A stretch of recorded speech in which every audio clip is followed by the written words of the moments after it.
হরে কৃষ্ণা, রাধে রাধে বন্ধুরা। আমাদের বৃন্দাবন প্রেমিণীতায় চ্যানেলে আপনাদের সবাইকে স্বাগত। সকল বৈষ্ণব ভক্তবৃন্দের চরণে আমার প্রণাম। তো আজকে আমি আপনাদেরকে একটা কাহিনী শোনাবো, যে ভাগ্য বড় না বুদ্ধি বড়। দেখুন, অনেকে বলে যে ভাগ্য বড়, কেউ বলে বুদ্ধি বড়। তো আজকে একটা গল্পের মাধ্যমে আপনাদেরকে শোনাবো। তো একবার কী হয়েছিল, একজন এই পায়রা এবং এই নীলকণ্ঠ পাখির মধ্যে কথাবার্তা হচ্ছিল। তো নীলকণ্ঠ পাখি পায়রাকে জিজ্ঞেস করে যে ভাগ্য বড় না বুদ্ধি বড়। তখন পায়রা বলে, তবে একটি গল্প শোনো, একটা কাহিনী শোনো। তখন ব্রহ্মার কাছে যায় ভাগ্য এবং বুদ্ধি, এবং ওনারা দুজনেই বলে যে কে বড়, কে শ্রেষ্ঠ। তো আপনি তা প্রমাণ করুন। আপনাকে এখন বিচার করতে হবে আমাদের দুজনের মধ্যে কে শ্রেষ্ঠ, ভাগ্য শ্রেষ্ঠ নাকি বুদ্ধি শ্রেষ্ঠ, কে বড়। তখন ব্রহ্মার কাছে ওনারা দুজনেই গেছেন, ভাগ্য এবং বুদ্ধি। তখন ব্রহ্মাদেব বললেন, ঠিক আছে, তোমাদের এর জন্য একটা পরীক্ষা দিতে হবে। তোমাদেরকে নিজেদেরকেই প্রমাণ করতে হবে তোমাদের মধ্যে কে বড় এবং কে শ্রেষ্ঠ। তো ভাগ্য আর বুদ্ধি দুজনে রাজি হলেন যে ঠিক আছে। তখন ভাগ্য আর বুদ্ধি নিজেদের মধ্যে লড়াই শুরু করলেন। ভাগ্য বললেন আমি বড়, আমি শ্রেষ্ঠ। বুদ্ধি বললেন আমি বড়, আমি শ্রেষ্ঠ। তখন বললেন ঠিক আছে, তাহলে চলো দেখা যাক কী হয়। তখন ব্রহ্মাদেব বললেন, তাহলে তোমরা মর্তলোকে যাও, এবং মর্তলোকে একজন একটা বালক রয়েছে। সে কী করে না, তার ছাগল রয়েছে কয়েকটি, এবং তার এক বৃদ্ধ মাতা আছে। তো সে সেই ছাগলগুলিকে চড়ায়, এভাবে সে জীবনযাপন করে। তখন বললেন ঠিক আছে। তখন ভাগ্য কী করলেন, ভাগ্য দেবতা বললেন যে ঠিক আছে, আমি ওর সহায় হব, আমি ওকে রাজা করে তুলব, আমি ওকে অনেক বড় লোক করে তুলব। এবার বুদ্ধির সঙ্গে ঝগড়া শুরু হলো। বুদ্ধি বললেন ঠিক আছে, আমিও দেখছি তুমি কি করে ওকে রাজা করে তুলতে পারো। তাহলে আমি আজ থেকে ওই ছেলেটির, ওর নাম ছিল ভোলা, বললো আমি আজ থেকে ভোলার সঙ্গ ত্যাগ করব, দেখি তুমি কি করে ওকে রাজা করে তুলতে পারো। এ নিয়ে দুজনের মধ্যে তুমুল লড়াই, তুমুল ঝগড়া। তো ভাগ্য বললেন ঠিক আছে, তুমি আজ থেকে ওনার সঙ্গ ছেড়ে দাও, আমি দেখছি আমি কি করে একাই ওকে রাজা করে তুলতে পারি, আমি তোমাকে দেখিয়ে দেব। এটা বললেন। তো তারপর ভাগ্য কী করলেন, সেই যে ভোলা, যে ছাগল চড়ায়, ভোলার মধ্যে ভাগ্য প্রবেশ করলেন। ভাগ্য বললেন আমি আজ থেকে ওনার সহায় হব এবং ওনাকে রাজা করে তুলব, সম্রাট করে তুলব, দেখো তুমিও দেখতে থাকো। এই বলে ভাগ্য সেই ভোলার সহায় হলেন। তো আপনারা বন্ধুরা পুরো কাহিনীটা দেখতে থাকুন, দেখুন কত অপূর্ব, এবং শেষ পর্যন্ত শুনুন, তাহলে বুঝতে পারবেন যে কত ভালো লাগবে। এই বলে ভাগ্য কী করলেন, ব্রহ্মাদেবের কাছে আশীর্বাদ নিয়ে তিনি গেলেন, এবং সেই ছেলেটির বললেন এবার সহায় হবেন। তিনি বললেন আমি প্রমাণ করব যে আমি শ্রেষ্ঠ, আমি বড় বুদ্ধির থেকে। বুদ্ধি যা সহায় হয় তার কিছু হয় না, ভাগ্য যার সাথে থাকে তার এসব হয়। এটা বলে ভাগ্য দেবতা কী করলেন, চলে গেলেন মর্তে, এবং সেই ছেলেটির কাছে গেলেন যে ভোলা, যে ছাগল চড়ায়, এবং তার মায়া দুজনে মিলে দিন যাপন করে এইভাবে। তো আপনারা পুরো গল্পটা দেখতে থাকুন, পুরো কাহিনীটা। তো তারপরে একদিন কী হলো, এরকম করে করেও কী করে সে ছাগলগুলিকে নিয়ে যায়, বনে জঙ্গলে যায়, এবং ছাগলগুলো ঘাস খায়, বন জঙ্গলের পাতা এসব তারা তুলে নিয়ে আসে, এবং অন্য সময় দেয়। তারা গরিব ঠিকই, কিন্তু এভাবে তারা দিন যাপন করতে থাকে। কিন্তু বুদ্ধি যেহেতু তাদের আর সহায় নেই, তার মায়ের কাছ থেকেও বুদ্ধি চলে গেছে, আর ছেলেটির কাছ থেকেও বুদ্ধি চলে গেছে। তারা কি করবে কি না করবে খুঁজে পায় না, শুধু এভাবে দিন যাপন করতে থাকে।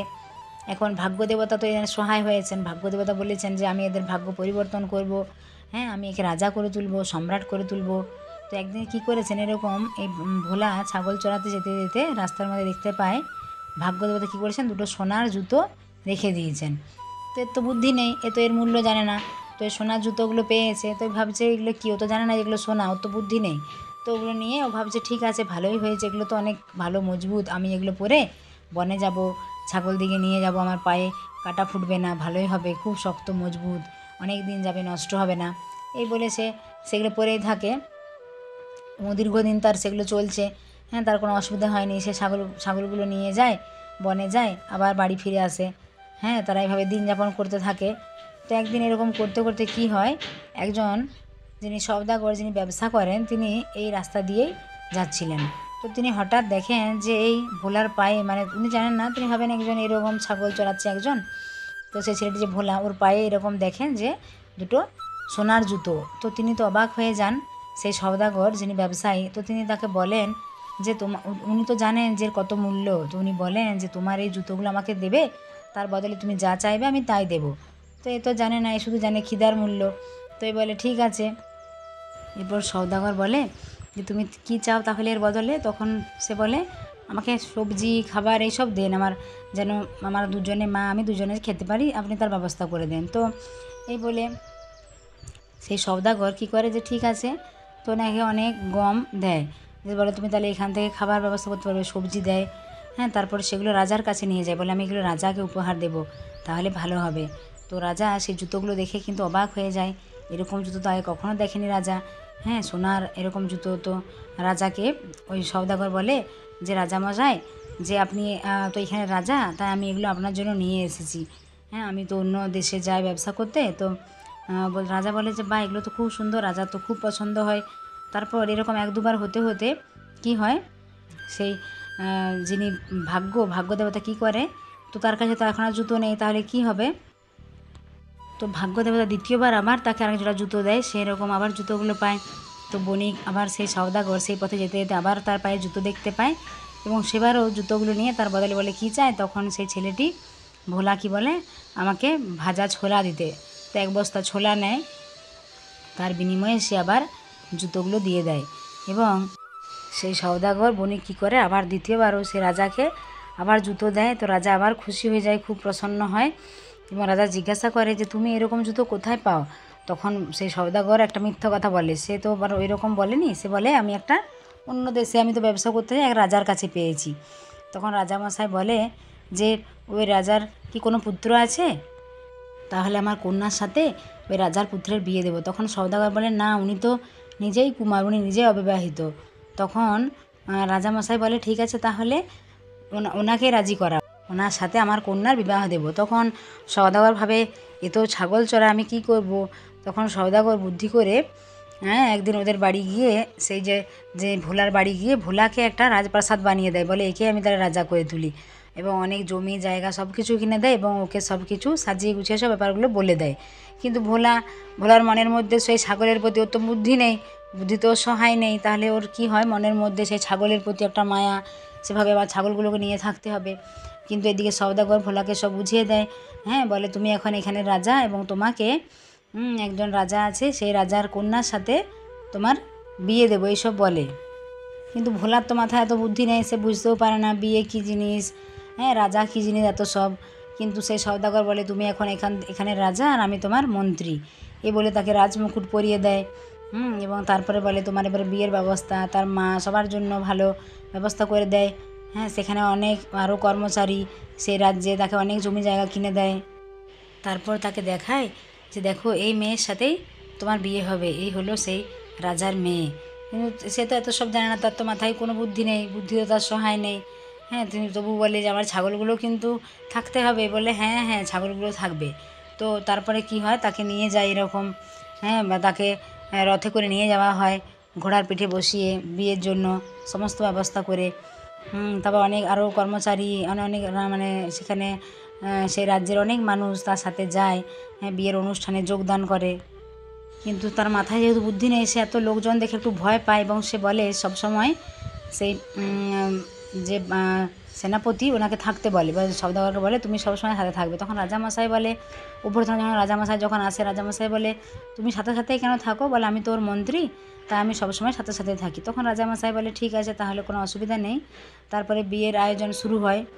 তখন ভাগ্যদেবতা বুদ্ধিকে বলে যে দেখো বুদ্ধি, আমি ওকে আজ রাজা বানিয়ে দিয়েছি, এখন ওর একটা অন্য রাজ্যের রাজার কন্যার সাথে বিয়েও হবে। তখন বুদ্ধি বলে তুমি দেখতে থাকো শেষ পর্যন্ত কি হয়, তুমি ওকে রাজা বানিয়েছো নাকি ওকে মৃত্যুর দিকে ঠেলে দিয়েছো। এভাবে তারা দুজনে কথা বলে। যে তারপরে কি হয়, হ্যাঁ সেই রাজকন্যার সাথে সে ভোলার বিয়ে হয়ে যায়। ভোলার মাথায় তো বুদ্ধি নেই, সে এত সব জানেও না, বিয়ে হয়ে যায়। তারপর কি হয়, অনেক অনেক মানুষজন লোকজন সেখানে। তারপর বিয়ের দিন রাত্রেবেলা যখন সেই রাজকুমারী আসে, তখন ভোলা তো জানে না তো সব কিছু। ভোলা ছোটোবেলায় তার দিদার কাছে শুনেছিল যে অনেক সুন্দর দেখতে হয়, হ্যাঁ তারা এরকম খাবার নিয়ে আসে, এরকম রাক্ষসী হয়। তখন ভোলা ভাবে যে এই হয়তো সেই রাক্ষসী আমাকে খেয়ে ফেলবে, এরকম বলে ভোলা কী করে তাকে মানে তাড়িয়ে নিয়ে যায়, ছুটিয়ে নিয়ে যায়। তো সেটা রাজা যখন জানতে পারে যে আমার কন্যাকে অপমান করেছে, হ্যাঁ তখন ভোলা কী করে, ভোলা ঘরের থেকে দৌড়ে বেরিয়ে যায় এবং একটা নদীর সামনে চলে যায়। সেখানে নদীতে গিয়ে যে ঝাঁপ দেয়, তারপরে দেখে সেখানেও মৃত্যু ভয়, সেই নদী থেকে আবার উঠে আসে, উপরে উঠে বেরিয়ে আসে। তারপর রাজা বলে, চারদিকে খোঁজাখুঁজি শুরু করে যে কোথায় আছে, তাকে খুঁজে নিয়ে এসো। তারপর খুঁজে নিয়ে আসে, সবাই ধরে নিয়ে আসে তাকে। তারপরে বলে ওকে মৃত্যুদণ্ড দেওয়া হবে, আমার কন্যাকে অপমান করেছে।